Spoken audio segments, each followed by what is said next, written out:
രാധികാസുരനെ കൊല്ലൻ ശൂലമേന്തിയ ഭീകരി ഘോരരൂപന് ചാമുണ്ടേ സുപ്രഭാതം ദുഷ്ടർക്കു ശിക്ഷ നൽകിയിടാൻ രക്ഷിക്കാൻ ജനങ്ങളെ അർപ്പിക്കുന്നു മഹാമായേ പ്രഭാതം സർവദുഃഖഹരേ ദേവി സർവസൗഖ്യപ്രദായിനി നന്മയേ നീതായേ സുപ്രഭാതം എനിക്കുമൻ കുലത്തിനും എന്നും നീ രക്ഷ നൽകണേ ചന്ദ്രചൂരസുരേവി പ്രഭാതം സർവത്ര ശാന്തിയുണ്ടാകാൻ സർവൈശ്വര്യങ്ങൾ കൈവരാൻ പ്രാർത്ഥിപ്പൂ ദേവസമ്പൂജ്യേ സുപ്രഭാതം കാളി കാളി മഹാകാളി കാലാടി കാലനേത്രയേ പാഹി പാഹി സദാദേവി സുപ്രഭാതം.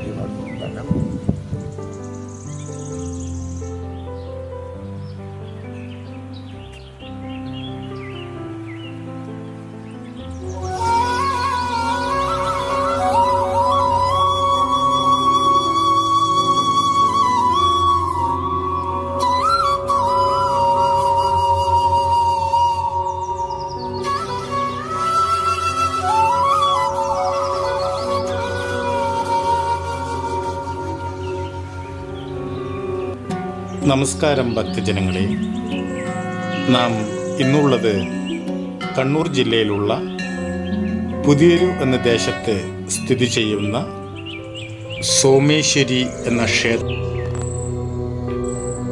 എന്നാൽ ഇറങ്ങി നോക്കിയിൽ തന്നെ ബാക്കി കാര്യം എന്ന് ഞാൻ കരുതി. നല്ല സുന്ദരമായ ശുദ്ധജലം. ക്ഷേത്രത്തിലേക്ക് പ്രവേശിക്കുന്ന മുമ്പേ ഒന്ന് കാല് കഴുകിയിട്ട് ക്ഷേത്രത്തിലേക്ക് പോകാം എന്ന് വിചാരിച്ചിട്ടാണ് ഞാൻ ഈ കുളത്തിൻ്റെ മുന്നിൽ വന്നത്. ധാരാളം കുട്ടികൾ ഇവിടെ നിന്ന് ഈ സമയത്ത് നീന്തൽ ചെയ്യാറുണ്ടെന്ന് ഇവിടുത്തെ അധികാരികൾ എന്നോട് പറഞ്ഞു.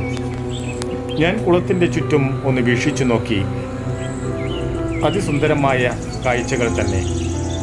ഞാൻ ഇപ്പോൾ ഉള്ളത് ക്ഷേത്രത്തിൻ്റെ കുളത്തിലാണ്. കാല് കഴുകി ഭഗവതിയെ ഒന്ന് നമസ്കരിക്കാം എന്ന് കരുതി.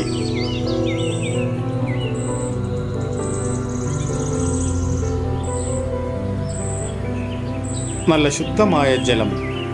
ഇതിൽ ഗംഗയുടെ സാമീപ്യം ഉണ്ട്, ഒരു സംശയവും വേണ്ട. ഇവിടെയാണ് ക്ഷേത്രത്തിൽ കുളത്തിൽ കുളിക്കാൻ വന്നു കഴിഞ്ഞാൽ നമ്മുടെ വസ്ത്രം മാറുന്ന സ്ഥലം.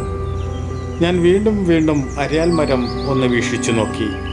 സൂര്യപ്രകാശം അടിക്കുന്നതുകൊണ്ട് ഒരു പ്രത്യേക തിളക്കമുണ്ടായിരുന്നു ആ അരയാലിന്.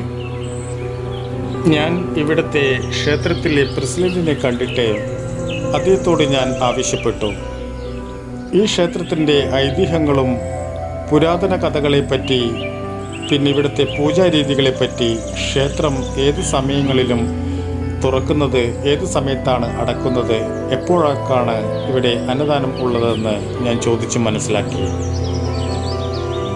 ഇവിടെയുള്ള ക്ഷേത്ര ഭാരവാഹികൾ വളരെ സ്നേഹവും ബഹുമാനത്തോടുകൂടിയും അവർ എന്നോട് സംസാരിച്ചു. ഭഗവതിയെപ്പറ്റി പറയാൻ 1000 നാവായിരുന്നു അവർക്ക്. അത്രയധികം പ്രിയമാണ് അവർക്ക് ഇവിടുത്തെ സോമേശ്വരി ഭഗവതിയെ. വിളിച്ചാൽ വിളിപ്പുറത്തിരിക്കുന്ന അമ്മ തന്നെയാണ്, ഒരു സംശയവും വേണ്ട. ഞാൻ എന്നാൽ ക്ഷേത്രത്തിൻ്റെ അകത്തേക്ക് പ്രവേശിക്കാം എന്ന് കരുതി. ക്ഷേത്രനട തുറക്കാനായി. നമുക്കൊന്ന് കാണാം.